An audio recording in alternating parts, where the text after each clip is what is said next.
At the end of this past week, Elon Musk was on Brett Baer. Yeah. It was on what? Brett Baer. Oh, okay. Okay. You knew what he said, huh? Okay, good. Bair, right? Or something like that? Okay. Bear? Okay.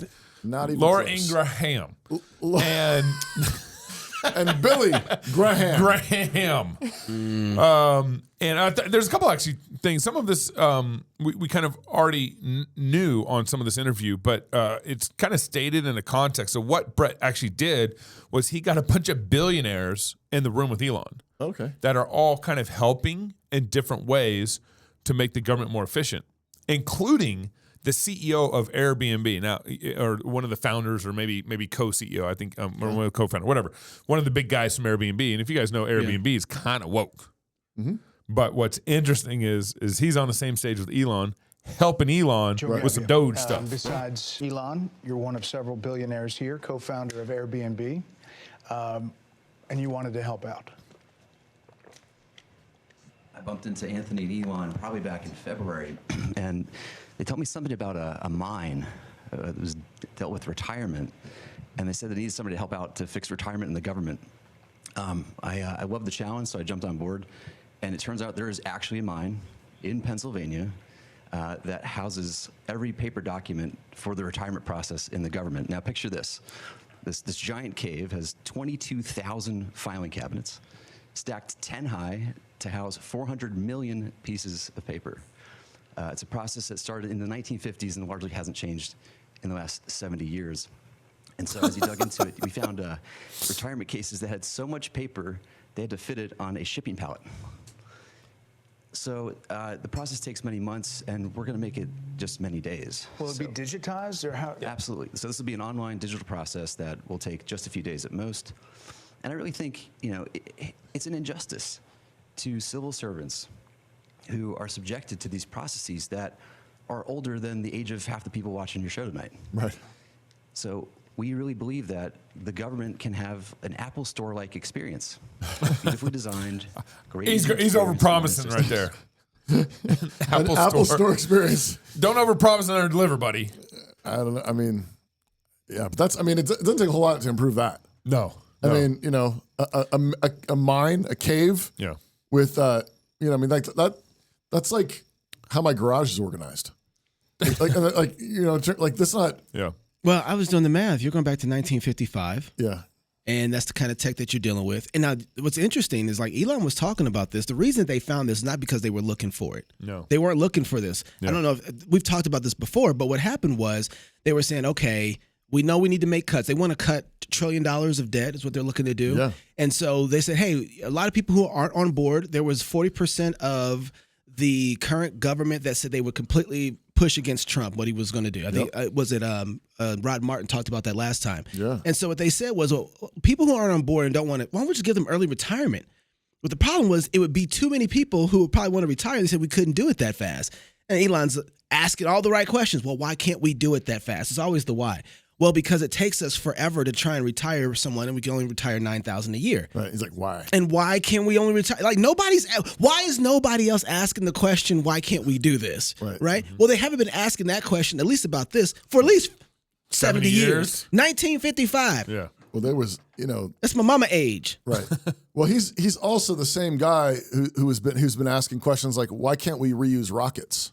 Right. Yeah, that's right. Why can't we? But we've been living in a world and an age where all of the so-called experts said, "Oh, you just can't do that. Mm-hmm. No, that's impossible." Like, I mean, Rod Martin said that, like, they've been laughing at Elon and SpaceX for saying, "Why can't we just make reusable rockets?" But it's like this is the entrepreneurial spirit. Yeah, this is the entrepreneurial spirit. How can we make this better? Why can't we improve this? Yeah. Why can't we do this better? This takes a long time. This is inefficient. This is like, isn't there a better way to do this? And the people that say no. I mean, that's again, it's ironic that so many of them are called progressives. But I also think it's kind of a good representative of a good form of government, the mine. So in one sense, listen, hear me out. Absolutely. In one sense, the government's job is not to change because they're standing on justice. because it's supposed to execute justice. Justice should be true in all times, right? Standing on the word of God. Right. And that the mind kind of represents that a little bit. But the problem is the government is involved in all sorts of things that it should have nothing to do with. Right. And you should be growing and getting better and getting more, innovative in all these other places. Education. Right. Without the government's involvement. Without the government's involvement, right? Right. So the mind, in one sense, kind of represents. Right. Yeah. What do you? Yeah. That's a good point. I'm struggling with this. It's a good point, Gabe, because you're right. It's like if all we're doing is justice. Yeah. Then you don't change. Then efficiencies are not quite as necessary. I mean, I guess military efficiency. We want to get better in terms of being able to defend our country. There will be certain places where it works. But there's also certain places where if all we're doing is justice, if all we're doing is executing justice, then just having good records is, all you kind of got to do. Yeah, right.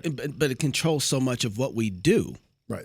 So then you kind of want your government to be efficient. It's kind of telling on them in one sense. So I struggle with this because I want my government to be efficient at what it does. And I want them to be in step with their people. Right. I don't want them to use the things that they have against their people. So having your government being as usable as Apple makes you a little concerned. Right. To the extent they're outside their bounds, I want them to be inefficient. Right. And so, exactly. I want them to be really bad at being outside their bounds. Right. Exactly. And I want them to be very good by being inside their bounds. At the same time, I don't see a bunch of billionaires here, although I really do understand people's fear about having billionaires because we've had mercantilism. We have a lot of influence of controlling the market based on certain people's interests. I mean, what is it? What backroom deals are they trying to do as the billionaires? Pelosi counter is a thing. Yep. All right. That's So right. What's that? The Pelosi counter where you just watch what she does with her stocks and you just go ahead and follow her. Yeah. Her ticker is a Pelosi ticker. Yeah. Is that what it's called or something like that? Same with Eye Patch Dan. Yeah. Oh, man. He's probably getting all his insights from her. Man. And so there's this point where you don't trust these people, so you kind of want them to function in an inefficient way. Right. But so with billionaires in there, I don't see it as just billionaires. I see it as a free market coming to help the government update itself. Right. Yeah. Right. And so that's a good thing. And there's a symbiotic relationship that works here. But if we don't have who's responsible for what laid out really clearly, we're going to start bumping into each other in really bad ways. So are you ready for it in one sense, right? So, I mean, I'll just spell it out. I mean, we talk about this quite a bit on the show, but I think it's just worth underlining. The Bible clearly teaches that the civil magistrate's job is to punish evildoers. Like that's just like number one top priority. The magistrate doesn't know what is good and evil, and it's to punish evildoers. And by punishing evildoers, it protects the righteous and the innocent. And you can praise the righteous. Go righteousness. Right. Go God's people. Go entrepreneur. Like you can cheer it on, but the main job is to protect those people, protect their property, protect their basic human rights, protect their land, their land, the nation, and so that would include invasions of illegal immigrants. That would include invading armies. That would include all those kind of things. But but it does not include healthcare.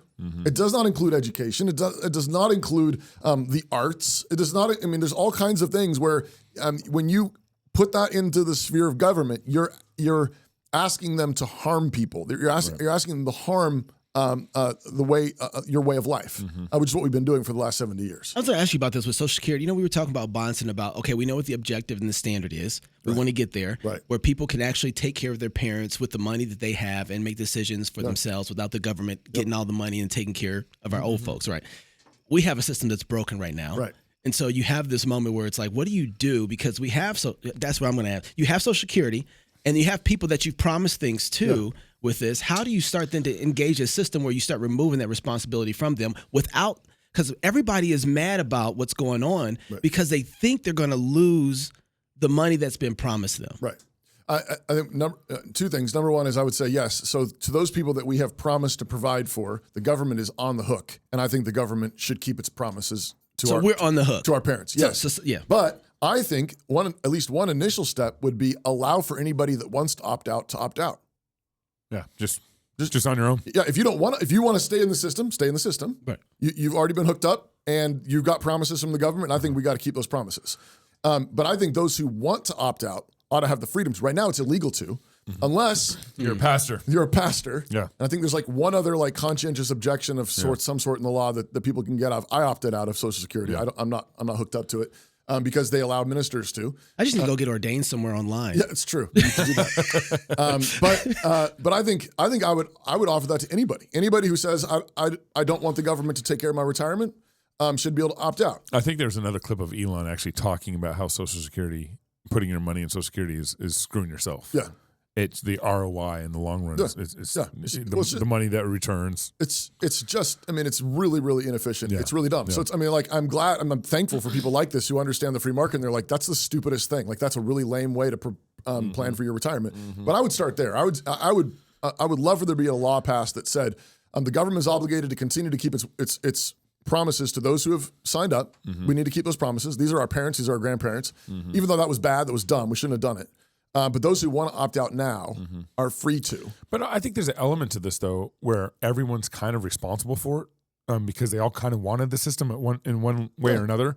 And I mean, I would be open for. I agree with you. There's a certain amount of promise or a certain amount of promise that they should keep. Well, but it seems like they should also, for me to opt out, it's going to start hurting the system. Let's say a bunch of people opted out. Right. It's going to start making it harder. Yeah, because we can't pay. Yeah. But what I would do then is, but then the next step, which that'd be step one. Okay. Everybody that's in it and is still in it is paying for it, and there's probably you need to subsidize it probably from the government because I mean it's already going to be running out. It's like you know it's a Ponzi scheme already. Right. You're paying other people's things with the people that are coming in, and there's not enough people coming in to fill out the the people that are Congress has also been looting the Social Security bucket. Right. Outside of that's true. The purposes of Social Security. But my point is if we are running out of money, then you're going to probably have to subsidize it with other things. And I would say, yes, we got to do that. Yeah. But then the next step would be Congress saying, we're going to sunset this program, year, 2060 or something, like whatever. You put it out a few years and then it's like you start, like people that are being born now or whatever, like you're not going to be on Social Security. Definitely not. Yep. And so then we let,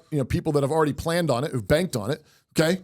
You've got that, but we have to start weaning the country off of it. It just makes you think about bad ideas have long-term consequences even to get out of. Yeah. Right. Like that's a whole generation that has to die off before you can. Right.